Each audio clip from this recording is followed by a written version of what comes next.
Welcome to Bring Me My Books. I'm Kristi Cain. And I'm Travis Lowe. And we're your hosts. And we're here today for a special episode. As you know, if you've been journeying along with us, we read our last Bring Me My Books book of the year, and it was Humble Roots. And today we have the author, Hannah Anderson, with us. Yeah, you probably noticed that the setup looks a little different. We're in Oklahoma City today for the Painters, Prophets, Poets conference that's going on.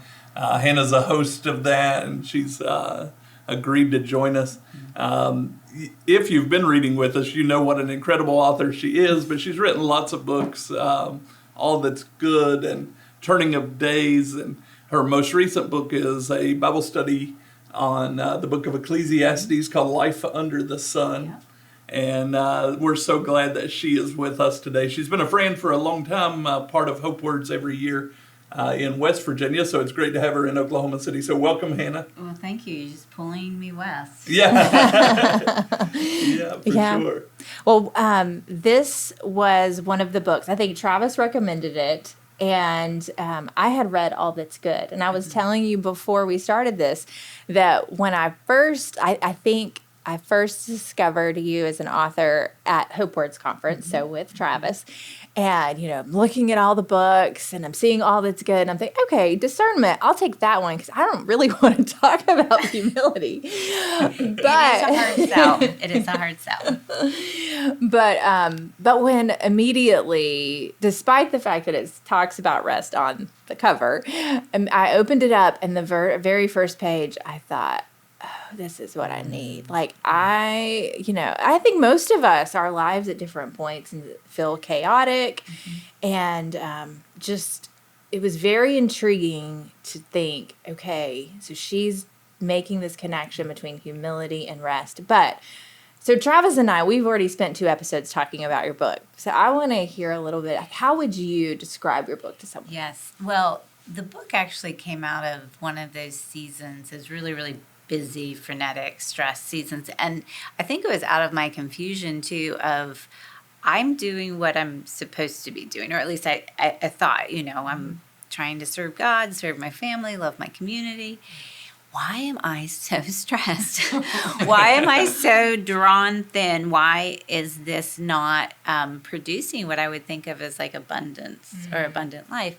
And the Spirit directed me to Matthew 11:28, and it's come unto me, all you who labor and are heavy laden. And I'm like, right there, I am coming, and I will give you rest. I'm like, thank you, that's what I want. And yet, Jesus continues. We don't often continue after that verse, but he continues. He says, learn of me, for I am meek and lowly of heart. And that I am meek and lowly is humble. Yeah. I am humble.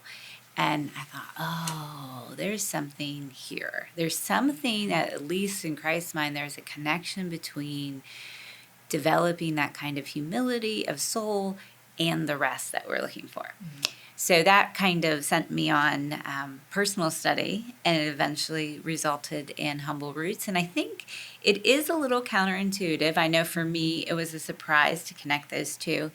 But as I, came to think of it, we live beyond our limits a lot of times. And so humility is, in my mind, knowing who you are and who you aren't. And living in that place, not of being really low and, diminishing yourself or your life, but recognizing, we're limited human beings. And God has given us that calling to be human, not to be more than human, and finding that humility of heart, of just accepting those limits and then living in them, I think is part of what Christ is teaching us in finding rest.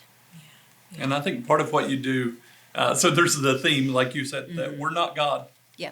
And not from a diminishing kind of standpoint, but from a freeing. Like, it opens up the possibilities instead of limiting.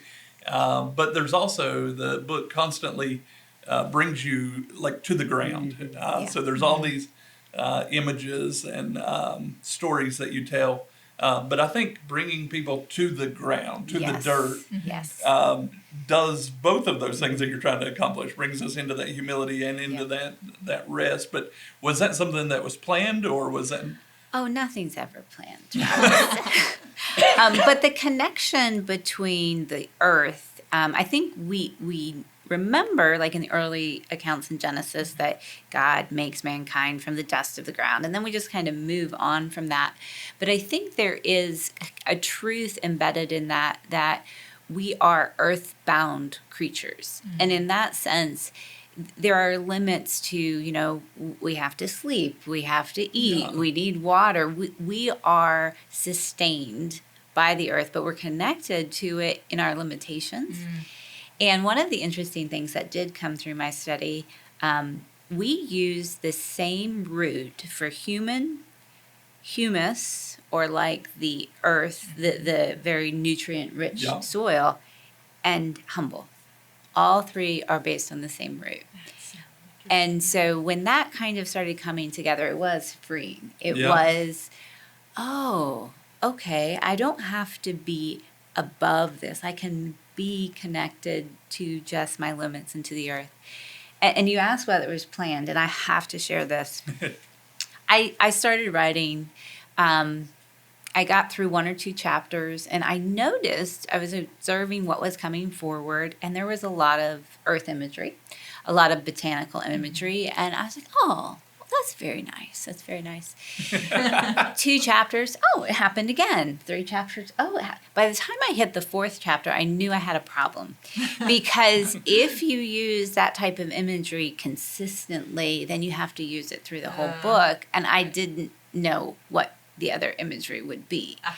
So I remember praying, and I was like, all right, God, you got me this far in. You're not going to leave me now. You're going to have to bring forward whatever image or, botanical metaphor I need for each chapter. And I remember charting it out, and I'd have these gaps, and I'd be like, I don't know what I'm going to do in chapter 10. And I tell you, it would always come right when it was time to write that chapter. Wow. And so I felt very carried along in that theme. I felt like the Spirit really brought that together and delivered it to me in many ways. Well, I was going to ask this question later, but now I want to ask it now. So when you write, whether it's this book or any other book, how is that a part of your spiritual formation? It is essential, I think, in the same way that all of our vocations tap into that core person that God has made us. So if you are living out, and I don't just mean your job or your profession, but who you are, that calling and vocation, that's the avenue by which God is forming you. So for me, discovering the calling to write and that kind of vocational lane, all of my fears, all of my insecurities, all of my issues are somehow revealed in that process. I talked about just learning to depend on the Spirit to deliver what I need to do the work I believe I'm called to do. But we all do that, no matter what our vocation, there has to be that kind of dependence on, I am responsible to do something in this moment. I don't know if I can. And so I'm relying on the power of the Spirit. I think the other thing, especially with writing, it keeps you honest if you let it. I'll put something on a page, I look at it, and it's kind of looking back at me. And I'm saying, do I really believe that? Yeah. And is that truthful? And sometimes you put something out there and you're like, oh, I really needed to hear that. So I do think there is an interplay for me with my spiritual formation, with growth, with relationship with the Spirit in the midst of all that. But I think that's probably true for any vocation. Yeah. Okay, looking back, because this book has been out for a little while, but it's still one of the one, you said it's the one that maybe it connects with people the most. You said you have the most reviews on it. Looking back yourself, though, on all those years, would you Like, would you say anything different about humility? Like, does that make sense? Yeah. Like, Yeah. what would you add? What have I learned since Yeah, then? yeah. Yes. I think I feel pretty committed to the core concept, of understanding humility within our creatureliness, who we are, who we're not. We're not God, so Right. we don't have control over situations the way we think we do. We can't accomplish quite as much as we believe we can. So I think I'm very committed to that core idea. I think the thing that probably has changed over the years is recognizing that this isn't something you learn once. As anything. This is more a way of being in the world, a paradigm shift of remembering who you are and who you aren't. And when I'm in that moment of stress now, I do kind of have a cheat sheet to say, okay, wait a minute, I'm experiencing stress, I'm experiencing overwhelm. Yeah.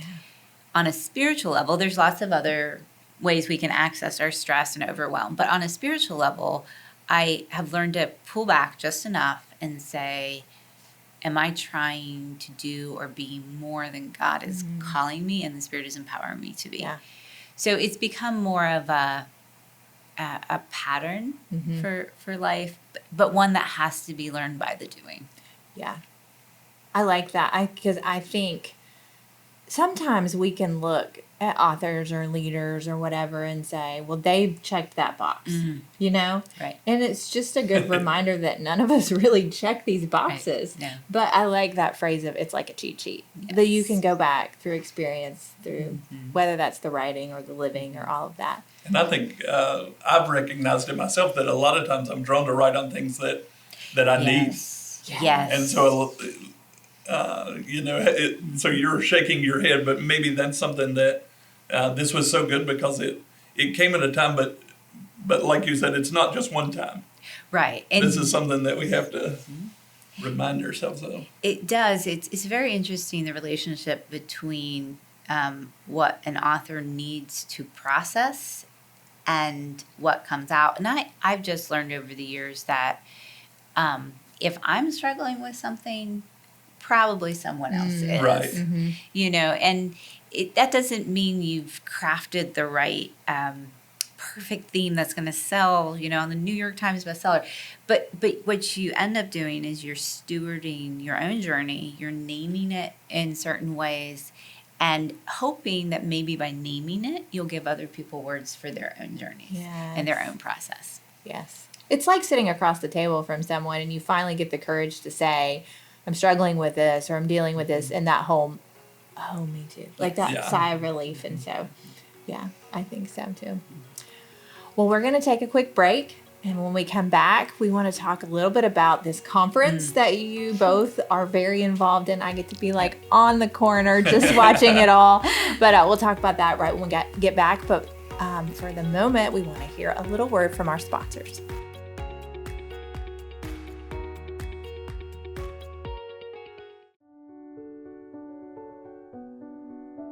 Situated in Bluefield, West Virginia, the Hopewards Writers Conference seeks to equip and encourage their patrons to tell stories of hope.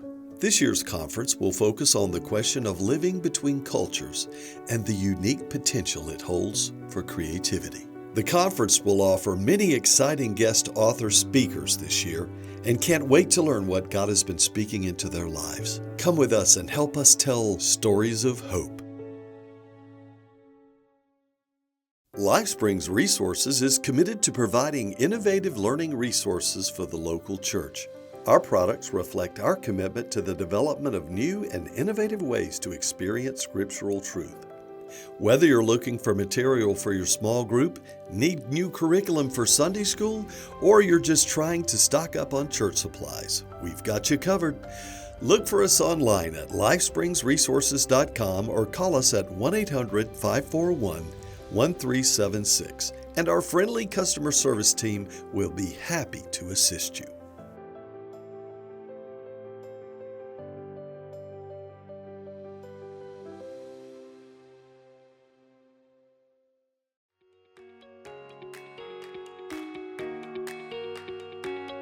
Welcome back to Bring Me My Books. Travis and I are chatting with Hannah Anderson, and we just finished talking about the book Humble Roots, but we want to talk about the big conference. Yeah. So, and this is a big deal. We're here in Oklahoma City. Hannah, that's why you're here. Yes. And so just tell us, maybe tell us what is happening. Well, I'll tell you from my perspective what's happening is Travis calls me up and says, hey, I've got an idea. And I've learned to just say yes whenever he gets an idea. And I think you contacted me maybe, I don't know, over a year ago. Yeah. He said, I think I want to do a conference around goodness and beauty and this idea of, bringing new creation into the world. And I think you said, I'm thinking of these people. And I said, well, that'd be great if you could get them. He's like, no, I've already talked to them. Yeah, they're coming. They're coming. So we've got Mako and Hedgen Fujimura and Malcolm Geit, Miroslav Volf, and Beth Moore. And it's a really eclectic kind of set of voices. And we're hoping to put them in conversation around the theme of goodness and new creation and creativity and how we're all called into the work that the Spirit's doing to bringing life into the world. And we're just excited to see what comes from that. Yeah, and so we're, as she said, world-class theologians and authors and Bible teachers, writers, poets, and it's really great. We're also highlighting a lot of local voices. So we have local poets that are going to be reading their work. We're doing it in Midtown Oklahoma City and trying to bring some of the flavor of Hope Words of like placing it in a community.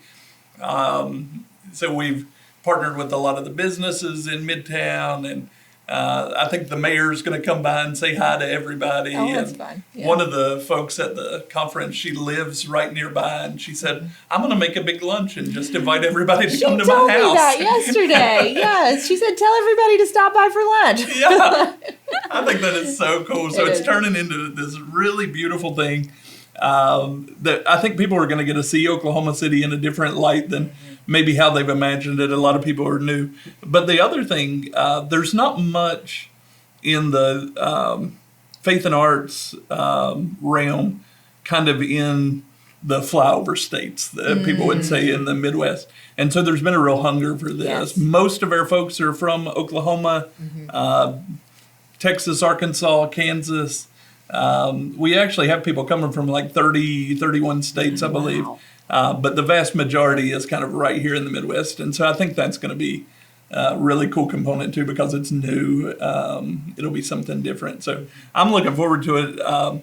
Hannah is doing her MDiv at Duke with a specialty in kind of faith and arts. And that was part of what brought this together. And so she's actually going to be hosting it and kind of setting the theme. So if you could, just this idea of new creation, could you just kind of tell us what the heart of this is? Yeah, so, new creation kind of implies old creation, right? And what we're talking about is the redemptive work that was started through Christ's death and resurrection.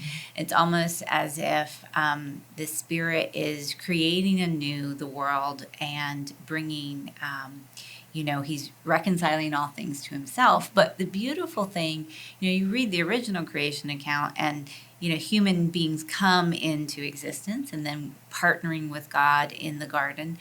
But here we are being called as co-creators in a way, being called into this beautiful, larger vision of seeing Christ shalom established in the world, whether that's through justice work like Hedgen Fujimura does, whether it's through art, through poetry. And I think the link in my mind is that these are all deeply creative features. These are creative works, regardless of your vocation, like we talked about earlier.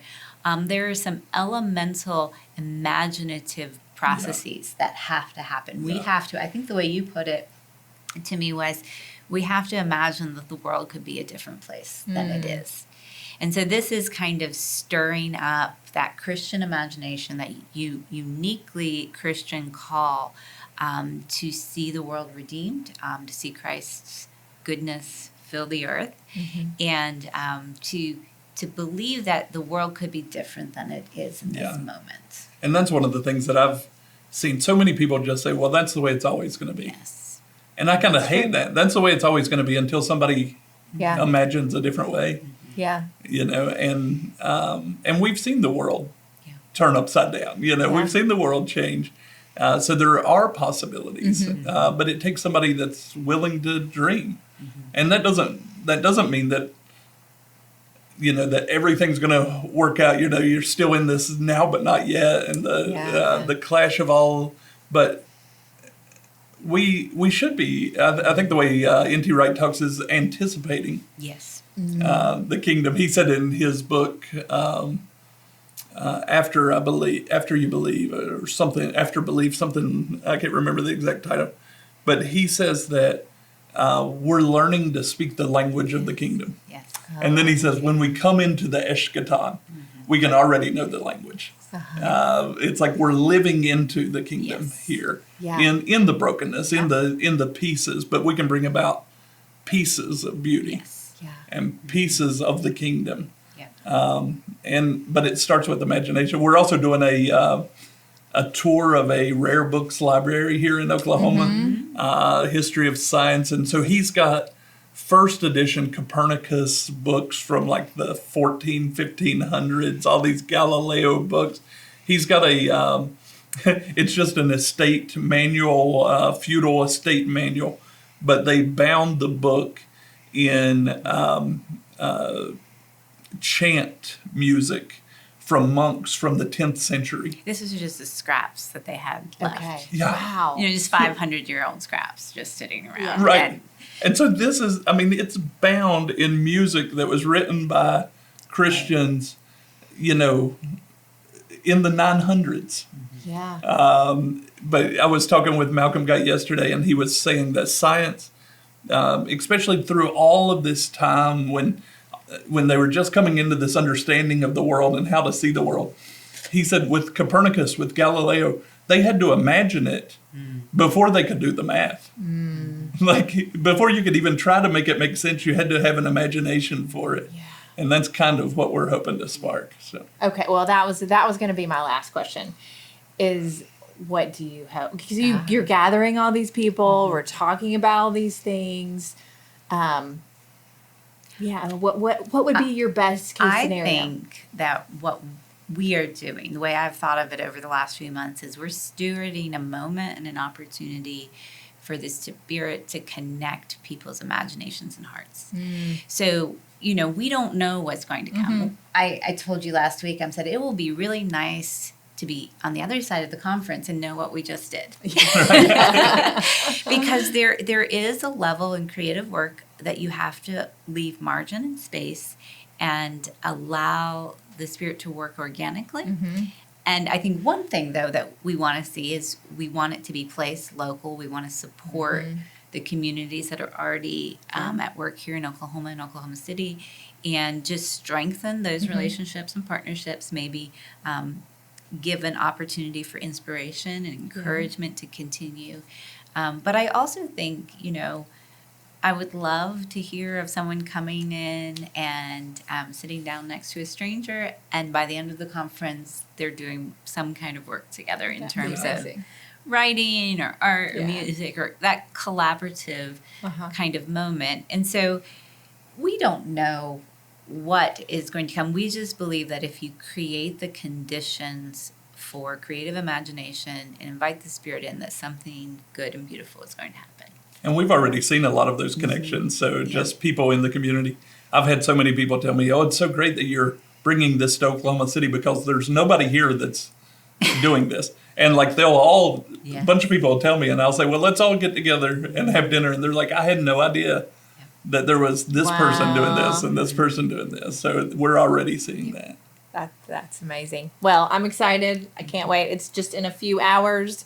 So I hope that I get to hear. I hope I get little threads of when you two can look back on it. I hope I'm able to hear that as well. But thank you for being here, Hannah. We appreciate it. And that's it. Thank you so much for joining us today. We're always grateful that you listen in and are joining on this journey with us. And we wish you all the best.